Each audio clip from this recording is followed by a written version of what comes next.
Guys, ഇന്ന് March 15 ഇന്നാണ് എൻ്റെ ഇവിടുത്തെ ലാസ്റ്റ് ഡ്യൂട്ടി. എന്ന് വെച്ചാൽ കഴിഞ്ഞ മാസം ഫെബ്രുവരി 15 മെസ്സേജ് വെച്ചു.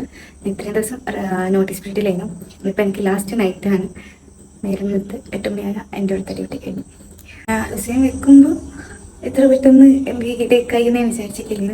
എന്തായാലും മാഷാഅല്ലാഹ് ഇത്രയും ദിവസം അടിപൊളിയായിരുന്നു. നേരം വെളുത്ത കഴിഞ്ഞു. ശരിക്കും പറഞ്ഞാൽ ഞാൻ വന്നപാട് ഞാൻ ഒരിക്കലും വിചാരിച്ചില്ല ഞാൻ ഇത്രയും കാലം ഇവിടെ നിൽക്കുന്നോ, ഇവരുമായിട്ട് ഇത്രയും കൂട്ടാവുന്നോ. ഇപ്പോൾ വരുന്ന സമയത്ത് ഇവർ അത്രയും മിസ് ചെയ്യുന്നു ഞാൻ ഒരിക്കലും വിചാരിച്ചിട്ടുണ്ടായില്ല. ഇവിടെയുള്ള എല്ലാവരും ശരിക്കും പറഞ്ഞാൽ ഒരു ബിഗ് ഫാമിലി തന്നെയായിരുന്നു. എടുത്തവരെൻ്റെ ഇവിടുത്തെ ഡോക്ടേഴ്സാണ്, ഡോക്ടർ എബ്രാസ് സാറും ഫായ് സാറും. അങ്ങ് കുറേ പറഞ്ഞു തന്നക്ക്, കുറേ പഠിപ്പിച്ച് തന്നക്ക്, പുതിയ പുതിയ കാര്യങ്ങൾ കുറേ പഠിപ്പിച്ച് തന്നക്ക്. ഞാൻ ശരിക്കും പറഞ്ഞാൽ ഇത്രയും എൻജോയ് ചെയ്ത് വർക്ക് ചെയ്ത ഒരു സ്ഥലം ഉണ്ടാവില്ല. ഞാൻ ഇവിടെയുള്ള ഒരാളെ ഒരിക്കലും മറക്കില്ല. ഞങ്ങളെല്ലാവരും എപ്പോഴും മിസ് ചെയ്യും. അങ്ങനെ ഫൈനലി ഞാൻ മാനേജർ സാറിന് എൻ്റെ ID കാർഡും കൊടുത്ത് ഒരു ഷേക്ക് ഹാൻഡും വാങ്ങി. ഇത് ഞങ്ങൾ ഓണർ അൻസാരി സാറാട്ടോ. എല്ലാവരോടും ഒരുപാട് താങ്ക്സ്. അങ്ങനെ തിരിച്ച് ഞാൻ എൻ്റെ വീട്ടിലേക്ക്. Bye bye guys.